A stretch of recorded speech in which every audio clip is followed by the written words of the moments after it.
hermano, muy buenas. Vamos a hablar sobre los procedimientos quirúrgicos del estómago. Para hablar de esto vamos a recordar un poco la anatomía, ¿verdad? No en una forma un poco somera. Vamos a recordar que el estómago se divide en 4 regiones. El cardia, que es que rodea el orificio del esófago al estómago, es un esfínter, ¿verdad? Que generalmente se encuentra en el hiato esofágico del diafragma, que puede desplazarse y así también puede ser parte de algunas patologías. El fundus gástrico, que es la zona que se encuentra por encima del nivel del cardias. El cuerpo gástrico, que es la parte más ancha y digamos más voluminosa del estómago.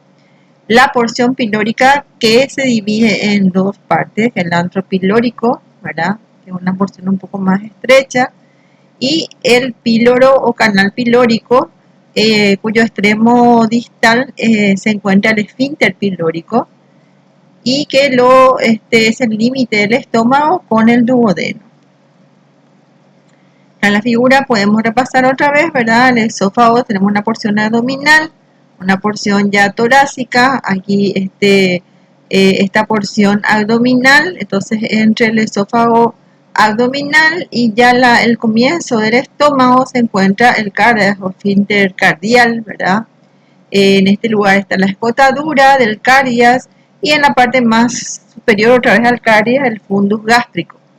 Entre el fundus gástrico y lo que vendría a ser la cisura angular tenemos lo que es el cuerpo gástrico. En el cuerpo gástrico tenemos una porción, es la curvatura menor y la curvatura mayor.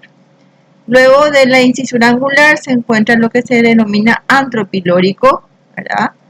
El canal pilórico que termina en el esfínter pilórico, ¿verdad? Y una vez que ya pasando del esfínter pilórico, ya tenemos lo que vendría a ser el duodeno. La vascularización está dada por la arteria gástrica izquierda, que es rama del tronco celíaco. Aprendemos aquí, la gástrica izquierda. La arteria gástrica derecha, que es rama de la arteria hepática, propiamente dicha. La arteria gastropilproica derecha, que se origina en la arteria gastroduodenal. La arteria gastropilproica izquierda, que se origina en la esplénica. Y una arteria que puede estar variablemente, puede estar o no estar, que es la arteria gástrica posterior, que también es rama de la esplénica.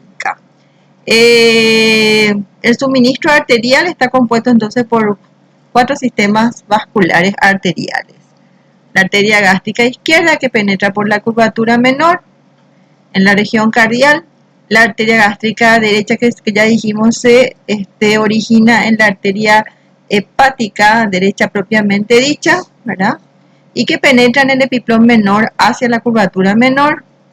La arteria gástrica epiploica derecha, que se ramifica de la arteria gastroduodenal, que lo vemos acá, ¿verdad? Esta zona que está provista por la vascularización de la gastroduodenal es una zona de alta presión. Entonces las úlceras que se encuentren en este lugar son úlceras que van a tener un sangrado muy activo por la presión que tienen, dada por que la arteria gastroduodenal es una arteria bastante voluminosa. La arteria gastropilproica izquierda, que surge de la arteria esplénica y que suministra sangre a toda la curvatura mayor a través de los vasos cortos, ¿verdad? Que se encuentran y son ramas de esta arteria. Bueno, hoy vamos a hablar primero sobre las gastrostomías. ¿Qué son gastrostomías? Como ya sabemos, el término ostomía significa abocamiento de un órgano al exterior. Este abocamiento del órgano al exterior puede ser propiamente dicho del mismo órgano, como sucede, por ejemplo, con las colostomías, las ileostomías. Pero existen otros tipos de ostomías en la cual un órgano se puede abocar al exterior por medio de una sonda. Entonces, las gastrostomías, esofagostomías, yeyunostomías son ese tipo de ostomías por las cuales se utiliza una sonda para abocar el órgano al exterior.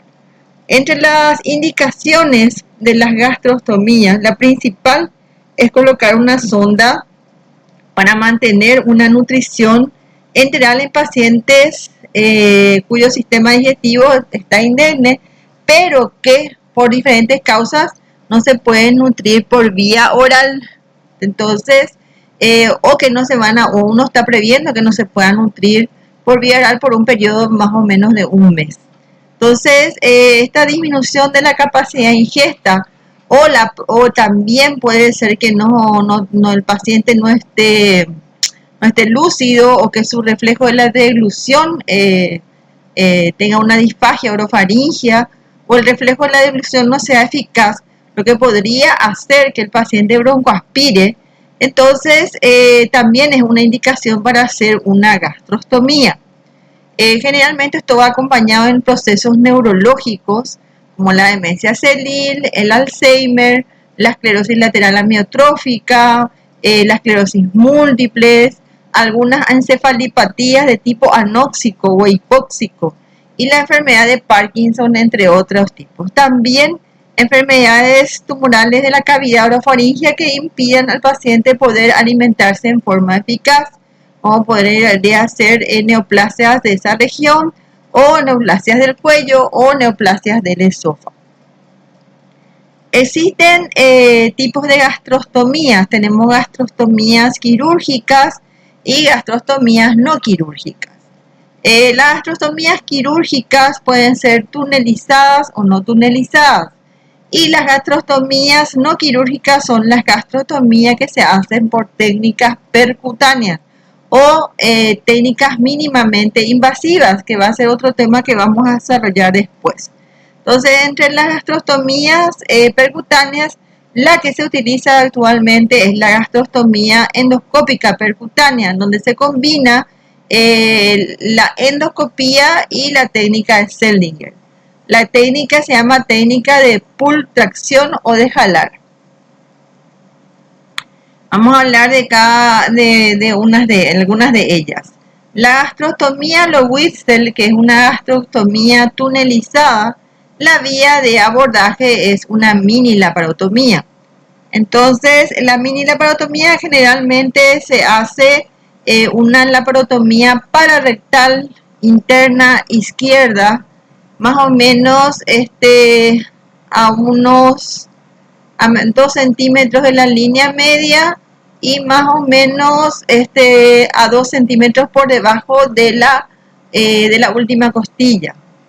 Se hace una incisión vertical, se abre piel celular, se abre por la vaina anterior de los rectos, se reclina el recto hacia el lado externo, el recto izquierdo, luego se secciona la hoja posterior del recto, se llega al peritoneo, se pinza y se abre el peritoneo entrando en cavidad. Lo que hay que hacer es reconocer generalmente el cuerpo gástrico, diferenciarlo bien del colon transverso. Acuérdense que el colon tiene tenias y el estómago no. Entonces, diferenciar bien y estar seguro que lo que estamos traccionando es el cuerpo del estómago. Se tracciona con 2 pinzas de Bacot, como se ve aquí, ¿verdad? 2 pinzas de Bacot. Lo primero que se realiza es una sutura, ¿verdad? Una sutura que se hace en bolsa de tabaco. Luego de eso se introduce, se hace un pequeño ojal, pero muy pequeño, porque el estómago y generalmente todos los órganos huecos del tubo digestivo, siempre los pequeños orificios se agrandan muy fácilmente. Entonces lo que hacemos es hacer una pequeña incisión en la serosa, luego disecamos la muscular, llegamos a la mucosa, traccionamos la mucosa y sacamos un ojal de mucosa. Una vez que ya estamos seguros que estamos dentro de la cavidad gástrica, introducimos la sonda de tipo Pesser, que es una sonda que tiene la forma como, la punta tiene forma como si fuera de una tetina de mamadera, y se asegura esta con una sutura en bolsa de tabaco. Una vez que aseguramos ya nuestra sutura en bolsa de tabaco, entonces hacemos puntos sedosos como para envolver después esta sonda. Hacemos puntos cerosos, más o menos 1, 2, 3, 4, 5, 6, 7 puntos subcerosos, y colocamos la sonda de peces acostada sobre el estómago. Luego nosotros ceñimos estos puntos como para que queden de esta forma, formándole un túnel subseroso a la sonda, y lo exteriorizamos por contrabertura. Entonces esto, por ser así de esta forma, se llama tunelizada. Lo tunelizamos con la serosa. Por supuesto que esto es diferente a una, voy a irme otra vez acá, en la gastrostomía Janeway. La gastrostomía de Janeway también consiste en la formación de un túnel o tubo gástrico que se hace a partir de la pared anterior del estómago. En este tipo de gastrostomía hacemos el mismo abordaje, hacemos una mini laparotomía, una pararectal interna izquierda, disecamos piel celular, subcutánea, hacemos la hemostasia, abrimos la hoja anterior de la vaina de los rectos, reclinamos el recto izquierdo a la parte externa, abrimos la vaina posterior, luego pinzamos el peritoneo, abrimos el peritoneo, identificamos el estómago, ¿verdad? Sobre todo la parte del cuerpo, el estómago, y traccionamos hacia nosotros. Traccionamos en un área más o menos de 6 a 7 centímetros de ancho y de más o menos 10 a 12 centímetros de largo. Luego hacemos una incisión en la pared del estómago. Hacemos una incisión rectangular, pero solamente de 3 partes. O sea, esta parte y las 2 laterales.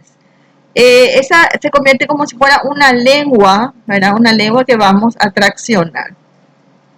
Y allí vamos a comenzar a colocar nuestra sonda de Pesser, ¿verdad? Y vamos a comenzar a hacer la sutura, una sutura que va a ser a puntos totales de la pared gástrica, ¿verdad? Hacemos una sutura aquí, otra sutura allá, y finalmente cuando llegamos a este ángulo vamos a suturar esta lengüeta también sobre la sonda, de forma que le formamos un túnel a esta sonda. Esta sonda entonces queda así tunelizada, pero con la pared gástrica en sí, no solamente con la serosa como es la Whipsel. O sea, esta es mucho más cruenta por el mismo hecho de que ya abre muy grande el estómago, ¿verdad? Según la técnica, ¿verdad? Este tubo gástrico es exteriorizado por la herida operatoria, cosa que no es muy aceptable quirúrgicamente, por el hecho que nosotros sabemos que cualquier cosa que sale por la herida quirúrgica debilita, puede producir después una eventración y una visceración. O sea, lo recomendable siempre sería que saliera por contrabertura. Bueno, esta es la gastrostomía a lo Janeway, que también es una gastrostomía tunelizada. Luego tenemos las gastrostomías quirúrgicas no tunelizadas. Y ahí le tenemos a la gastrostomía tubular de tipo Fontan o Stam. Es la gastrostomía más simple que se puede hacer en un paciente, pero por supuesto por no tener esa tunelización subserosa es un poquito más peligrosa. Entonces es rápida, es fácil de realizar, pero por supuesto que siempre uno tiene que tener los mismos criterios y cuidados quirúrgicos. Entonces hacemos nosotros nuestra incisión siempre una laparotomía mínima pararectal interna izquierda, seccionamos la piel, el tejido celular subcutáneo, llegamos a la vaina anterior de los rectos, abrimos la vaina anterior de los rectos, reclinamos el músculo recto izquierdo hacia afuera, hacemos una incisión en la hoja posterior de la vaina de los rectos, abrimos el peritoneo y entramos a cavidad. Allí nosotros tenemos que identificar nuevamente el cuerpo del estómago, identificarlo bien y no confundirlo con el colon transverso. Acuérdense que el colon tiene tenias, entonces en nuestra víscera que nosotros traccionamos como para colocar nuestro tubo de gastrostomía, no tiene que tener tenia, tiene que ser el estómago, hay que identificarlo bien, tiene sus características anatómicas precisas. Entonces, en ese momento nosotros traccionamos el cuerpo del estómago y vamos a confeccionar, ¿verdad? Una doble jareta o doble bolsa de tabaco alrededor de un punto. Una vez que confeccionamos la doble jareta, dejamos los dos hilos de cada jareta a un costado sin ajustarlo. Volvemos a tomar una porción de la cerosa, hacemos una pequeña incisión, disecamos la muscular del estómago, llegamos a la mucosa, traccionamos la mucosa y seccionamos una pequeña lonja de la mucosa gástrica. Y cuando ya estamos seguros que estamos dentro del estómago, entonces le introducimos la sonda de Pesser. Una vez que introducimos la sonda de Pesser dentro del estómago, vamos a ajustar la primera jareta, que va a ser nuestro primer punto importante. Y luego vamos a hundir, ¿verdad?, un poco dentro del estómago, o invaginar, como se dice, hacia el interior de la cavidad gástrica, y vamos a ajustar la segunda jareta, de modo que por lo menos quede 1 centímetro de tubo entre la parte del estómago de la cavidad y quede otro 1 centímetro en la parte subserosa.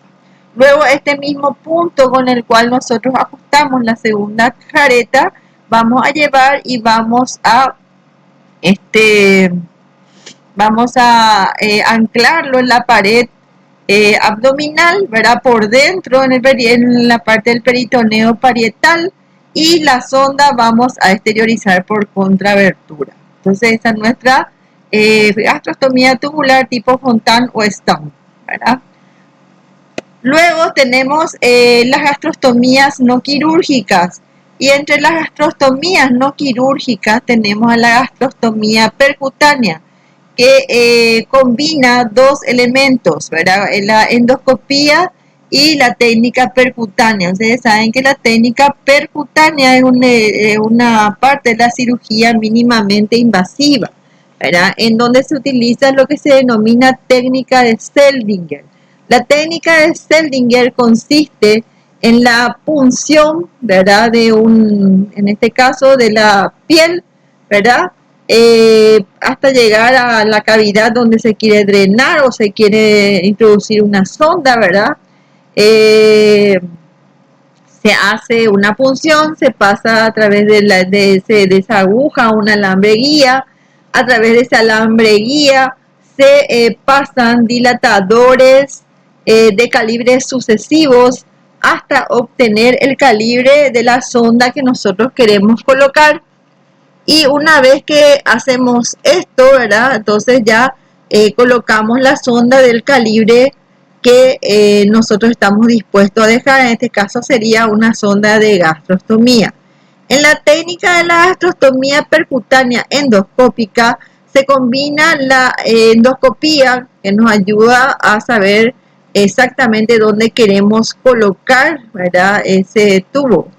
Y se hace por medio de una técnica que se llama estirar, jalar, por medio de un asa endoscópica, como vemos aquí, ¿verdad?, que lo que va a hacer es guiar nuestro tubo de gastrostomía.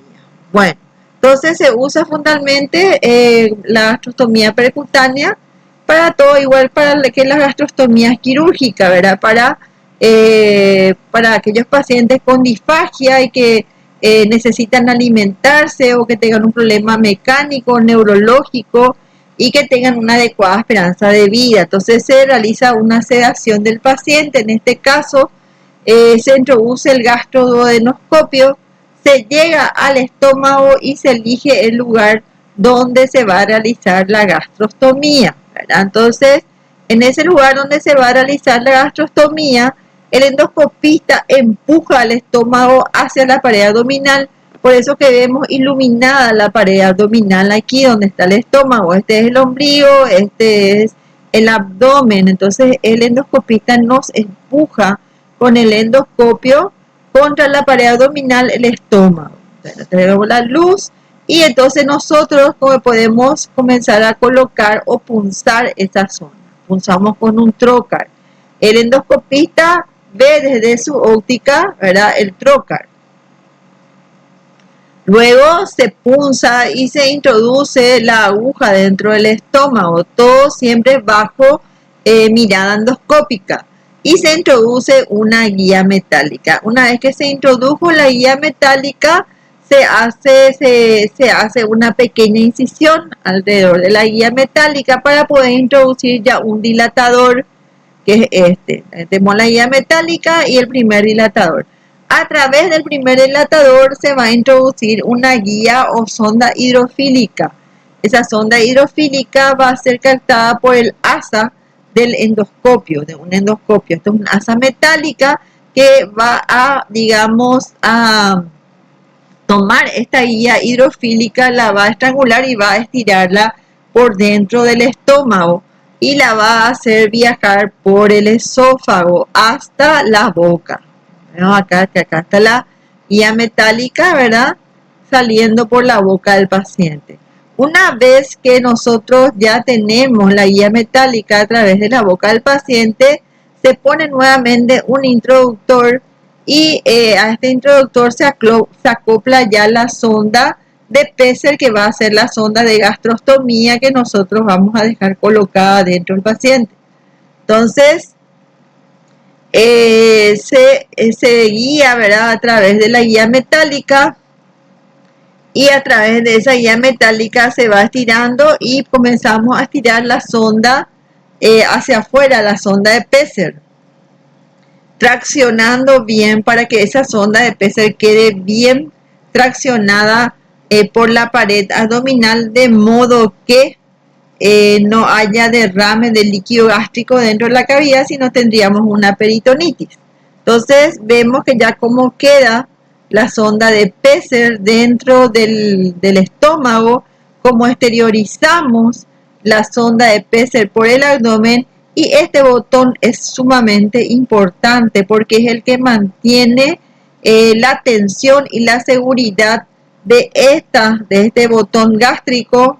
Este botón abdominal mantiene la firmeza y que no se mueva la sonda. Esto nunca hay que perder. Si ustedes tienen un pariente, por ejemplo, que tiene una gastrostomía, esto es oro QI, ¿verdad? O sea que esto es muy caro y no se debe perder. O sea, hay que tener, si por más que cambien la sonda, guarden este botón, porque este botón no se debe perder, porque eso es lo que da la seguridad, que la sonda no se mueva y no se derrame ni alimento ni líquido gástrico dentro de la cavidad abdominal. Y este es el asegurador, ¿verdad?, que va a hacer que se cierre la sonda cada vez que después de alimentarle al paciente, para que no refluya el alimento. Bueno, entonces esas fueron las gastrostomías, que generalmente se usan como alimentación. Luego tenemos las gastrectomías. Las gastrectomías, que cada vez se hacen menos, ¿verdad? Anteriormente se hacía mucho porque era el tratamiento para la úlcera gástrica, antes que se conociera que la úlcera gástrica puede tener un tratamiento médico, y que lo que debíamos de tratar realmente es la infección por el Helicobacter pylori, ¿verdad? Entonces, la primera gastrectomía en el hombre fue realizada por Peam, el mismo de las pinzas de Peam, en 1879. Los casos siguientes se fueron hechos por Riediger y por Billroth, ¿verdad?, quien obtuvo la primera curación, o sea que el paciente salió vivo, ¿verdad? La primera operación de gastrectomía efectuada por Riediger fue en 2 tiempos. En el primer tiempo, él realizó un procedimiento que se llama gastroenteroanastomosis, o sea, lo que él aseguró es la continuidad del pasaje del alimento del estómago al intestino. Y en el segundo tiempo, él resecó el antro con la tumoración que había en el estómago, ¿verdad? Esa fue la operación de Billroth. Entonces, ¿En qué consiste una operación de Billroth? En la antrectomía más una enteroanastomosis, una gastroenteroanastomosis. Existe una diferencia fundamental entre cuando hablamos de la resección gástrica y la restitución del tránsito de esa resección. Cuando hablamos de una gastrectomía, hablamos de la porción de estómago que vamos a resecar. Y cuando hablamos de enteroanastomosis, hablamos de cómo vamos nosotros a restituir el tránsito gastrointestinal, que existen diferentes maneras. Entonces, existen gastrectomías, o sea, la resección que involucra, ¿verdad?, una resección circular del estómago. Por supuesto que eso después vamos a tener que restituir, como ya había dicho. Entonces, las gastrectomías típicas, ¿verdad?, pueden ser parciales y pueden ser totales. Las parciales pueden ser proximales o polar superior. Generalmente estas gastrectomías polares superiores, o sea, proximales, son gastrectomías que generalmente se realizan cuando hay tumores en el estómago, ¿verdad? Y después están las gastrectomías distales. La gastrectomía polar superior o proximal es una técnica, como se dice, poco utilizada, porque la mayoría de los cirujanos preferimos en esos casos hacer ya una gastrectomía total, porque existe un alto porcentaje de pacientes a los que se les hace una gastrectomía proximal que tienen síndromes post-gastrectomía, como ser reflujos severos y esofagitis. Las distales son las antrectomías y las hemigastrectomías o gastrectomías mayores, ¿verdad? Por la proporción resecada se habla de 2/3, 3/5, etc. Y la gastrectomía total, que es la que se prefiere a la polar superior, es cuando se reseca todo el estómago. Entonces, según sus límites anatómicos, las gastrectomías pueden ser una resección gástrica del 50%, cuando hablamos de una línea que va de la curvatura menor, partiendo la primera rama descendente de la arteria gástrica izquierda a la curvatura mayor en el punto medio de la gastroepiploica izquierda. Hablamos de una resección gástrica del 75%, cuando de la misma línea de la curvatura menor en la primera rama descendente de la gástrica izquierda va a un sitio en un área avascular entre los vasos cortos y la gastroepiploica izquierda. Y hablamos de una antrectomía cuando la línea parte de la incisura angular en sentido proximal y el esfínter pilórico en sentido distal. La antrectomía era la cirugía más realizada porque las úlceras se localizaban y se localizan en el antro pilórico, la mayor parte. Entonces volvemos a repasar, ¿verdad? Si fuera una antrectomía, partiríamos de la cisura angularis, que vendría a ser esto, hasta el esfínter pilórico. Si hablamos de una resección, ¿verdad?, del 50%, tenemos una línea que sale de la curvatura menor, cuando sale la rama descendente de la gástrica izquierda y se extiende a un punto medio entre la gastroepiploica izquierda, ¿verdad?, y en el punto medio de esta arteria, sería ser acá. Y la del 50% cuando de la curvatura menor del punto donde sale la la gástrica izquierda desciende hasta un área vascular que se encuentra entre la gastroepiploica izquierda y los vasos cortos. Entonces esta vendría a ser una gastrectomía del 75%. La antrectomía, ya dijimos, ¿verdad? Hablamos de la fisura angular hasta el esfínter pilórico. Bueno, Una vez que se hizo una gastrectomía, dependiendo del porcentaje de estómago que se retiró, ¿verdad? Y también dependiendo de qué nosotros queremos, ¿verdad? Esta gastrectomía puede confeccionarse una boca pequeña o una boca grande, ¿verdad? Eso también puede ser modelado mediante el cierre de parte del estómago, dejando solamente una pequeña porción abierta para hacer la restitución del tránsito con el yeyuno. Por eso hablamos de gastrectomías de boca ancha o de boca pequeña. Existen diferentes tipos, ustedes van a ver, ¿verdad? Bill Roth, que hizo boca muy pequeña, ¿verdad? Y suturaba toda esta parte del estómago. Por supuesto que esto tiene sus complicaciones porque de repente esto puede haber una dehiscencia y puede haber una peritonitis, ¿verdad? La de Cloneym en 1887 era una boca, era la boca misma del estómago en una antrectomía que le hacía una anastomosis gastroyeyunal. La de Eisenberg es una boca pequeña, ¿verdad? Donde también hacía una anastomosis gastroyeyunal.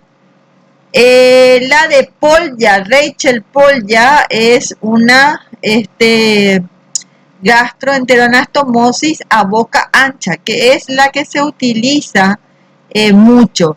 Y después la otra que se utiliza mucho también es la de Hofmeister-Finsterer, que utilizaba el antro pilórico a boca pequeña y hacía una anastomosis gastroyeyunal. Existen otras variantes que ustedes van a ver, por ejemplo la de Rux, la de Ide Rux, en la cual Ide Rux lo que hacía Rose es hacer una sección del asa yeyunal a 60 centímetros del asa fija, ¿verdad? Y seccionaba ese lugar y traía el extremo proximal y lo anastomosaba al estómago, y después para restituir el tránsito o traer todo lo que era el contenido biliar y el contenido pancreático, lo anastomosaba más o menos a unos 60-70 centímetros de la anastomosis gastroyeyunal. Eso es en Iderus. Se vio que con este tipo de anastomosis disminuían todo lo que eran las complicaciones post-gastrectomías, ¿verdad? Y entonces fue la más utilizada hasta el día de hoy. Según cómo se restituye entonces la continuidad gastrointestinal, hablamos de anastomosis gastroduodenal de tipo Billroth 1, ¿verdad? Que es la más fisiológica. La más fisiológica, ¿por qué? Porque la resección es pequeña y da como para restituir nuevamente el tránsito del estómago con el duodeno. Por supuesto, ya sin esfínter pilórico. Y la gastroyeyuna anastomosis, que puede ser una gastroyeyuna anastomosis en asa, ¿verdad? Término para el estómago, lateral para el yeyuno, por eso se llama término lateral o Billroth 2, y la gastroyeyuno anastomosis en Iderux. Entonces en la Billroth 1 lo que se hace es se hace la antrectomía, ¿verdad? Que esa es la gastrectomía en sí, y Billroth 1 hace una anastomosis fisiológica del duodeno con el estómago, así como se ve acá, se sutura el duodeno con el estómago. Luego tenemos la gastroyeyunal o anastomosis de tipo Billroth 2, en la cual un asa yeyunal se sube, ¿verdad? Se sube y se anastomosa en forma terminal, ¿verdad? Esto es terminal para el estómago, lateral para el yeyuno. Es la anastomosis gastroyeyunal tipo Billroth 2. Esta anastomosis gastroyeyunal de Billroth 2 puede ser atravesando el mesocolon, perdón, por eso se llama transmesocólica, o se puede traer por delante del colon y se llama antecólica, ¿verdad? Generalmente se hace transmesocólica porque eso también hace que el colon, ¿verdad?, no esté comprimido por la anastomosis.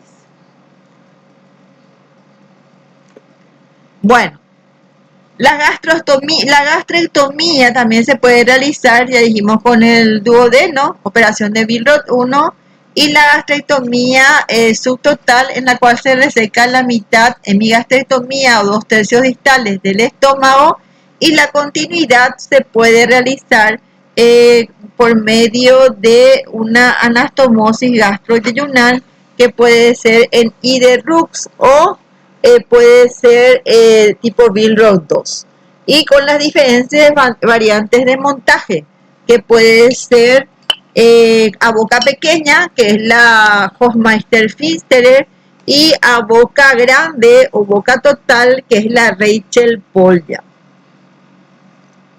Entonces acá vemos la Billroth 2, en la cual se hace, esta es una boca grande, ¿verdad?, gastroyeyunal. Esto que vemos aquí, ¿verdad?, es la vagotomía, ¿verdad? A veces estos procedimientos, sobre todo cuando eran por úlceras, se hacía lo que se llama la vagotomía troncular, que vamos a hablar más tarde.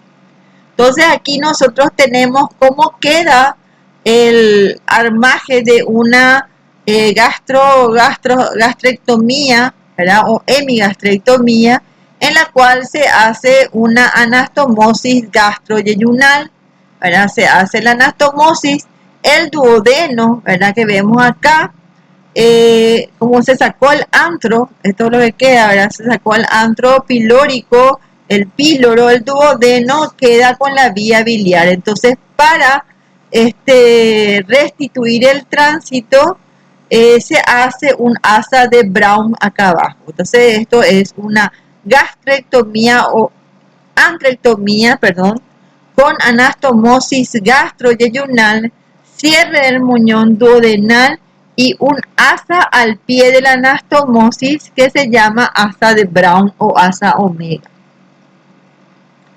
¿A qué se llama ángulo de aflicción del cirujano? El ángulo de aflicción del cirujano generalmente se llama a este ángulo donde se encuentran 3 suturas. Esto se hace cuando uno quiere hacer a boca pequeña o quiere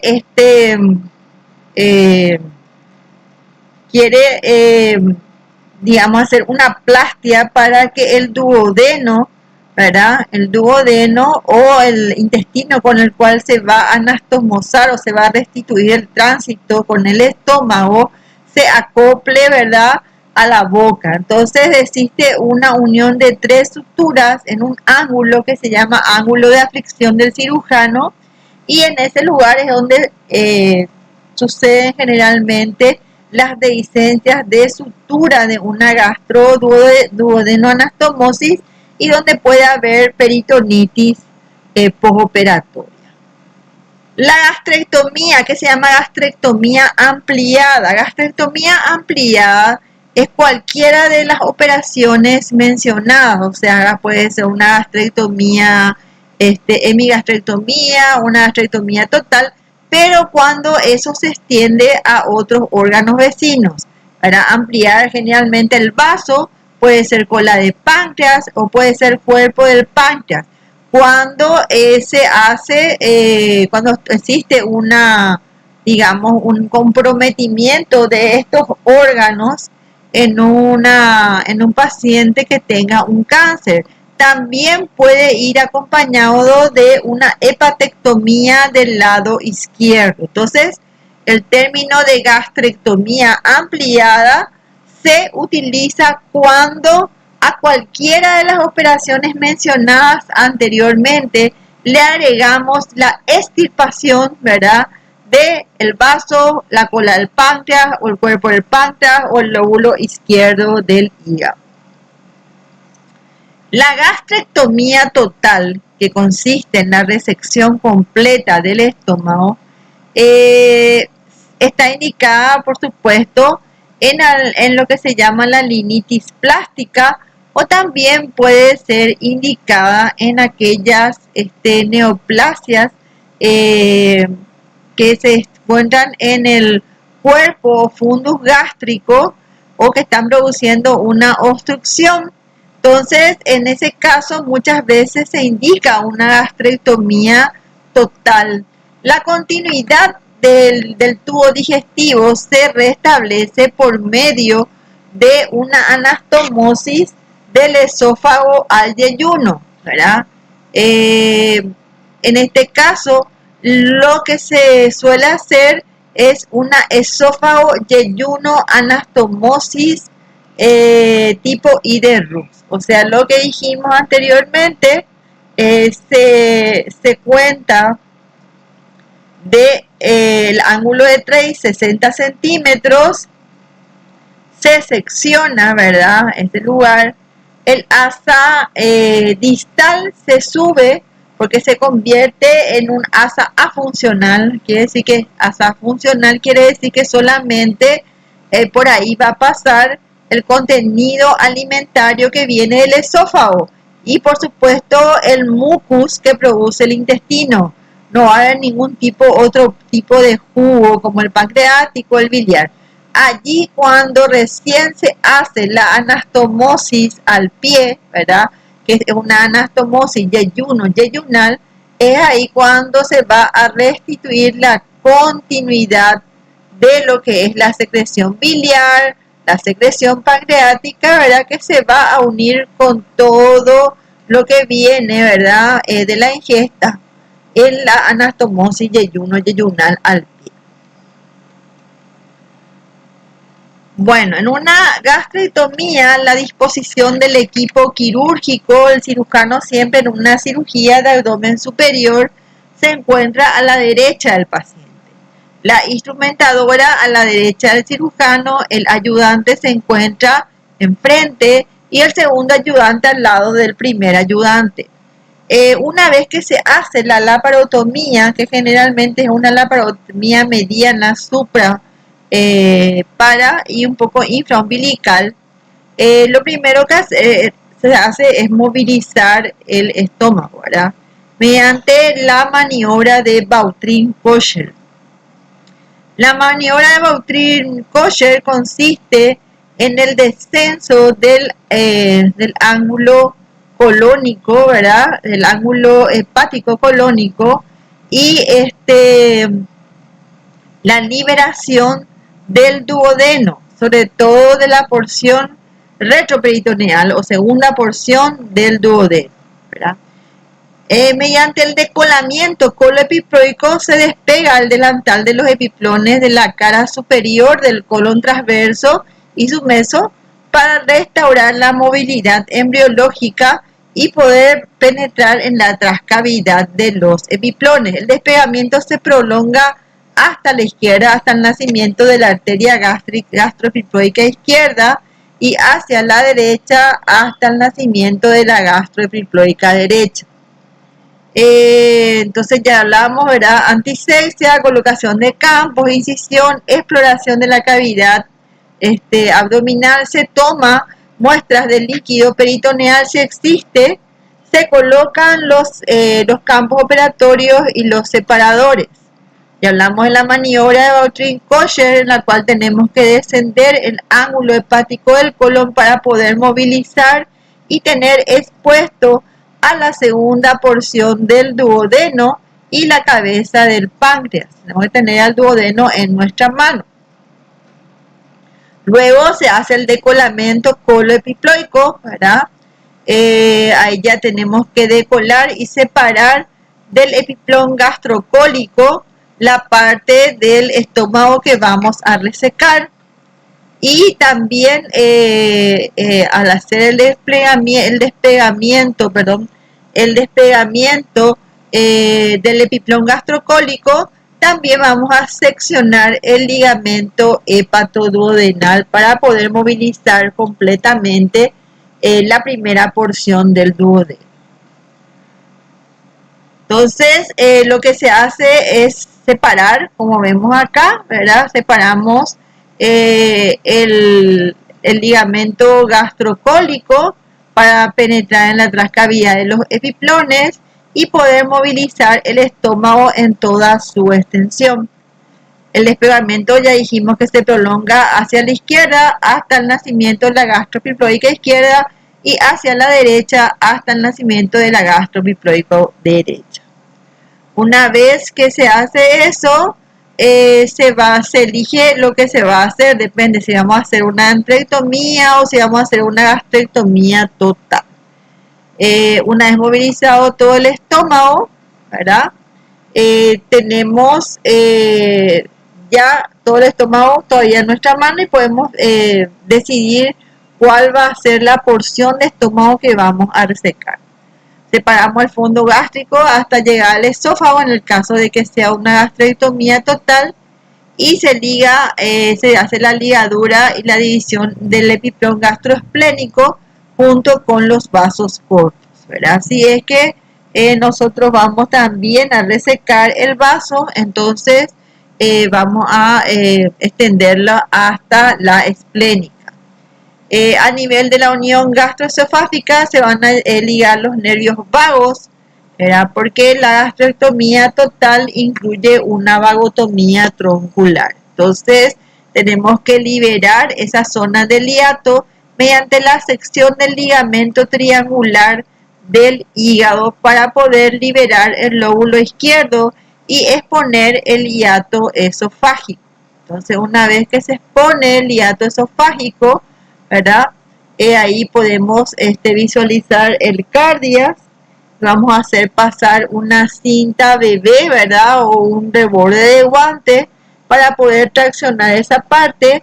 Luego vamos a identificar los nervios vagos, como vemos acá, ¿verdad? Sobre todo hay que identificar si vamos a hacer una vagotomía, que sea una vagotomía troncular en el caso de una gastrectomía total. El vago anterior y después vamos a buscar el vago posterior. Se hace la sección de los vagos y generalmente se hace una resección pequeña de uno de los nervios vagos para tener la certeza de que se hizo la vagotomía. Luego se hace la resección de los vasos cortos y al finalizar, ¿verdad? La liberación, se coloca un clan de Satsky en el esófago distal y se secciona con tijera retirando todo el estómago, ¿verdad? Luego se va a completar, ¿verdad? La gastrectomía.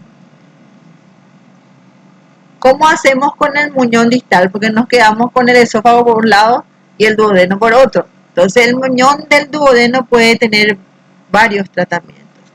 Uno de ellos es la duodenorrafia, ¿verdad? La duodenorrafia es cerrar completamente el duodeno, que puede ser por medio de una sutura manual o una sutura mecánica. No es muy aconsejable porque generalmente hay una pequeña hipertensión del muñón duodenal. Entonces se puede hacer también lo que se llama la duodenostomía, que es la derivación, ¿verdad?, del duodeno, de la secreción duodenal por medio de una sonda, ¿verdad? Entonces se hace el cierre del muñón, se hace una pequeña jareta, se introduce una sonda que puede ser una sonda de Pessel, que sería lo más aconsejable, o una sonda de Malekot. Se cierra esa jareta, generalmente se le pone al epiplón como una especie de parche para que no pierda líquido duodenal y esa sonda se exterioriza por contrabertura. Bueno, otras operaciones quirúrgicas para la resección de neoplasias gástricas tenemos la gastrectomía subtotal con reconstrucción de gastroyeyunal, la gastrectomía total con gastroyeyuno anastomosis y la esofagostrectomía con anastomosis en posición cervical o alta, cuando tenemos también nosotros parte, ¿verdad?, del tubo digestivo, no solamente del estómago, sino también del esófago afectado. Esta es una vista de la disección que se hace en el decolamiento gastroepiploico. Esto es el estómago, ¿verdad?, que se está liberando, y esto es el colon. Bueno, ¿qué se hace en casos benignos? En los casos benignos, como ser, por ejemplo, una peritonitis por úlcera perforada, generalmente lo que se hace es hacer el diagnóstico primeramente, ¿verdad? ¿Cómo hacemos el diagnóstico? Por la historia clínica y en general por la presencia de un abdomen en tabla con la presencia radiológica de un neumoperitoneo. Entonces la úlcera gástrica perforada, lo que se hace es el lavado de la cavidad, se hace el reavivamiento de los bordes de la úlcera, se toman muestras para biopsia, ¿verdad? Y se cierra en 2 planos, ¿verdad?, el estómago. En la estenosis pilórica, o cuando se realiza algún tipo de vagotomía, se debe hacer un procedimiento de drenaje también que se llama piloroplastia. Desde el momento en que existe una vagotomía, vamos a tener nosotros una hipertonía pilórica que puede empeorar la fisiología, ¿verdad? Y sobre todo la evolución de nuestro paciente si es que nosotros no hacemos una piloroplastia. Entonces existen varios tipos de piloroplastia. Está la piloroplastia de Yabulay, que es una gastroduodenostomía en el antro del estómago y la zona proximal del duodeno. Lo que se hace, ¿verdad? Acá se encuentra la úlcera, ¿verdad?, que se hizo la sutura. Entonces, para ampliar la boca se hace una pequeña incisión en el duodeno y otra pequeña incisión en el antro gástrico, y se hace una anastomosis entre esta zona del estómago y el duodeno para abrir una boca más grande, ¿verdad?, y evitar de que haya una estenosis pilórica y haya otra vez una retención o un estómago que esté atónico. Luego tenemos la piloroplastia en herradura o piloroplastia de Finney, ¿verdad?, que consiste en una gastroduodenostomía que está basada en la dilatación del píloro mediante un corte, ¿verdad?, longitudinal, seguido de una torsión del duodeno en una U invertida y posterior anastomosis de la parte inferior distal del estómago con la zona proximal del duodeno. Y luego tenemos la piloroplastia, que es más utilizada, que es la de Heine Miculis, que es la que tiene mejor resultado. Lo que se hace en estos casos, cuando existe una úlcera prepilórica y nosotros hacemos una resección de esa úlcera y hacemos una toma de biopsia de los bordes, es cerrar esa úlcera que quedó en forma horizontal, cerrarla en forma vertical, al contrario de cómo se encuentran los labios. Acá vemos que está en forma horizontal, entonces hacemos una triangulación y en vez de cerrar así, lo cerramos en forma vertical. Entonces ahí se amplía la boca y no existe una estenosis pilórica. Entonces acá tenemos la úlcera, se resecó, ¿verdad?, los bordes, se colocan, ¿verdad?, los puntos, ¿verdad?, y se realiza la piloroplastia. Vieron que está en sentido horizontal y se cierra en forma vertical para que pueda agrandarse la boca. En la úlcera sangrante, o sea, cuando ustedes tienen un paciente en la cual el endoscopista no pudo, por métodos endoscópicos, clipar o hacer una esclerosis de ese vaso, entonces se tiene que entrar en cirugía. ¿Cuál es el procedimiento? El procedimiento es hacer una gastrotomía. ¿Qué era gastrotomía? Cuando se dice otomía se abre de abrir y cerrar. Entonces gastrotomía con ligadura del vaso sangrante, a lo cual se le puede agregar si es que hay tiempo y si el paciente está hemodinámicamente estable, una vagotomía y una piloroplastia. Otro caso es la úlcera perforada. En estos casos lo que está indicado es el parche de Graham. El parche de Graham consiste en colocar directamente dentro del agujero de la úlcera perforada el epiplom, ¿verdad? O sea, el epiplom, si ustedes hacían una endoscopía van a ver el epiplom por dentro del estómago. Esa es la operación de Graham que se indicó para las úlceras perforadas. Se ponía el epiplom adentro de la úlcera y le suturaba encima. Lo que nosotros hacemos ahora es un parche a lo Graham. ¿Qué es lo que se hace?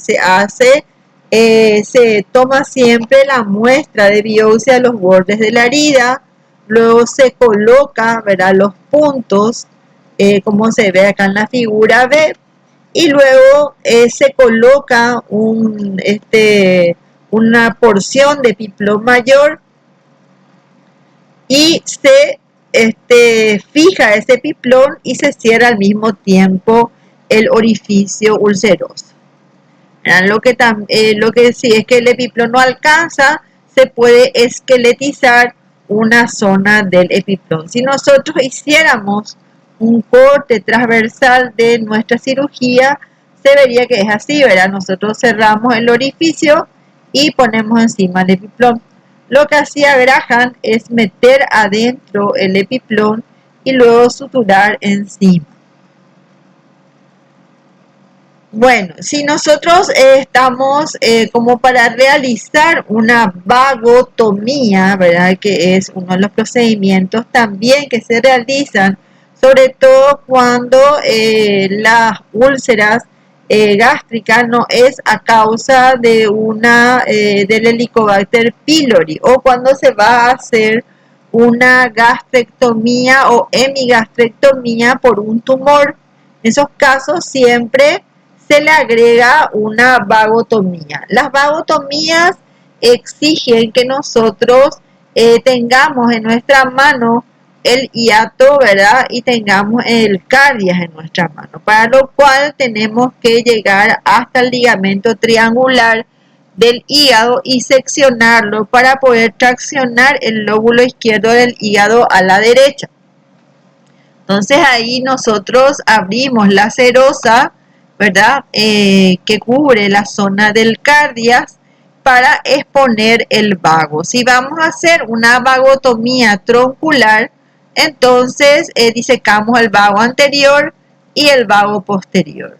Tomamos ambos vagos, no solamente los seccionamos, sino lo resecamos. Resecamos una parte del vago para tener la certeza histológica y anatomopatológica de que hicimos la vagotomía. Luego existe otro tipo de vagotomía, aparte de la troncular, que es la vagotomía proximal, que incluye la división de las fibras que inervan el fundus.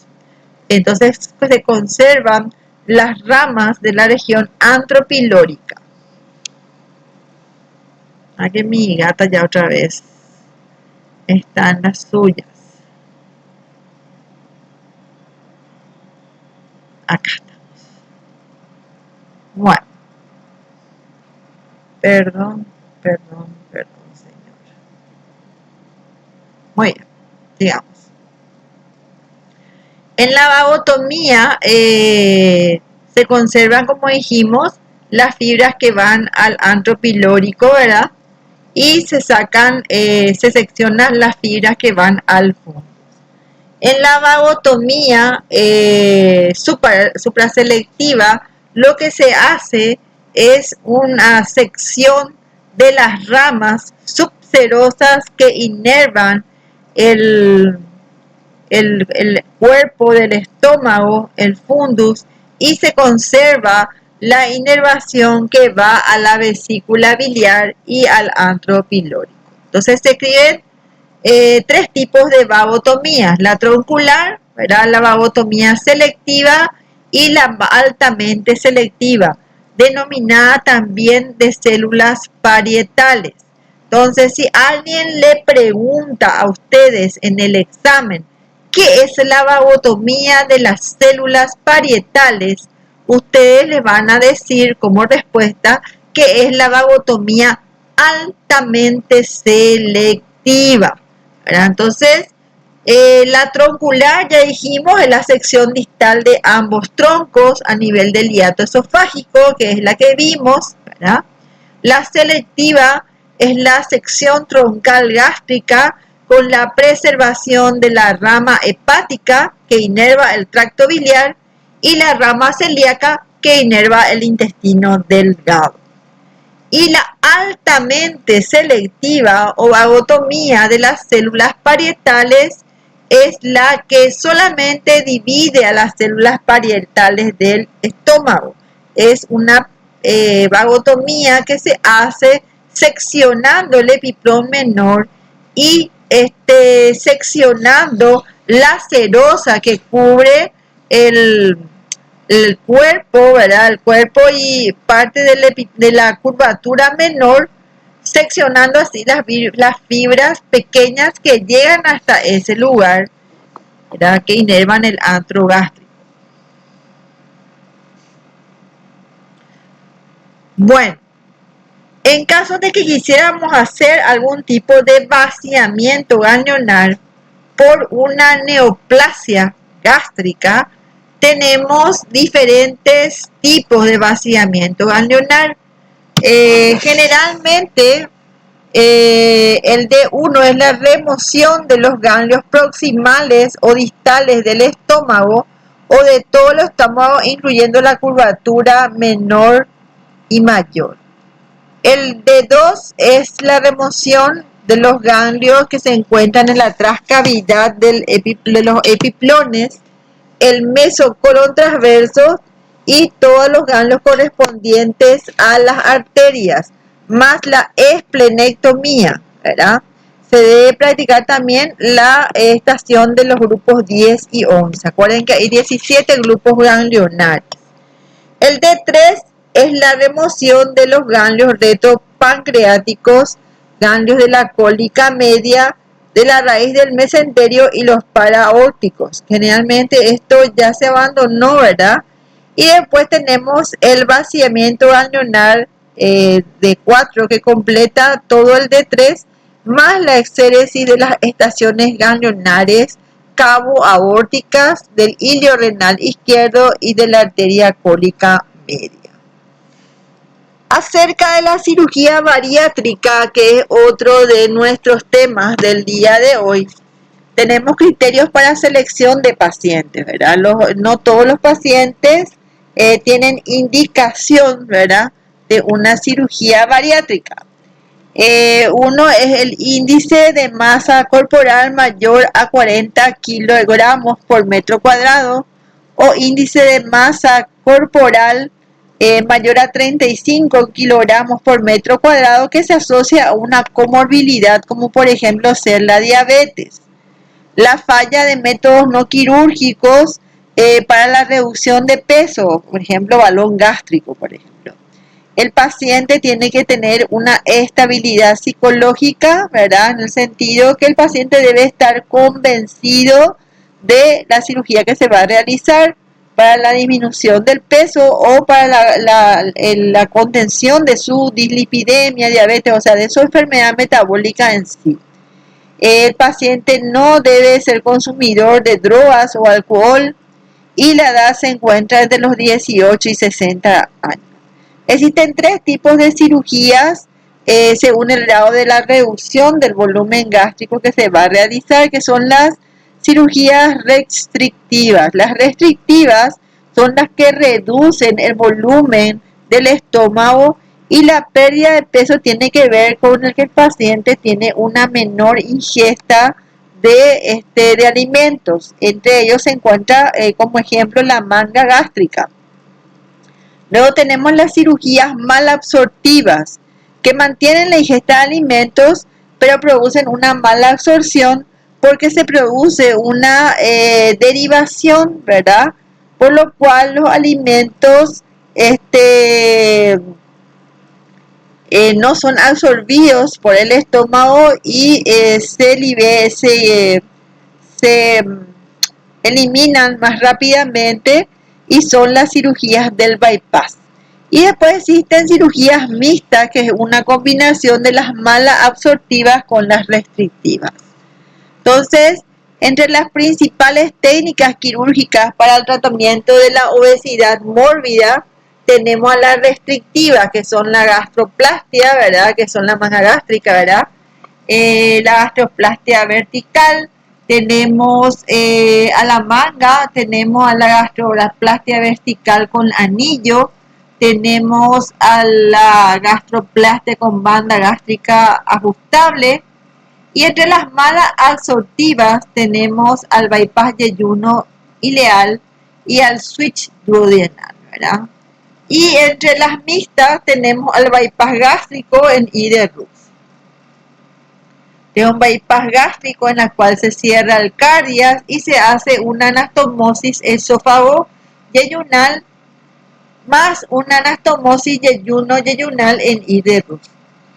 Es una cirugía malabsortiva, ¿verdad? Que tiene, el paciente baja rápidamente de peso, pero así también tiene problemas en los cuales el paciente va a tener que hacer una terapia nutricional sustitutiva, ¿verdad? Porque aparte de la pérdida o mala absorción de los nutrientes, también se produce mala absorción de vitaminas y de distintos aminoácidos que son muy importantes. Otras cirugías malabsortivas es cuando se hace una gastroyeyuno ileoanastomosis, ¿verdad? Que es una cirugía todavía más malabsortiva que la anterior. El anillo o la banda gástrica laparoscópica ajustable, que es una técnica que es temporal, ¿verdad? Son para esos pacientes que tienen digamos, el deseo de bajar de peso y psicológicamente están preparados para mantener su peso. Entonces, para ayudarles, se le pone esa banda gástrica ajustable que puede ser retirada después nuevamente por una laparoscopía. O también encuentre el balón gástrico, ¿verdad? Que está dentro de esto. Generalmente, este tipo de cirugías se hace por vía laparoscópica. Bueno, y con esto terminamos nuestras clases de cirugías o procedimientos en el estómago. Espero que les haya servido.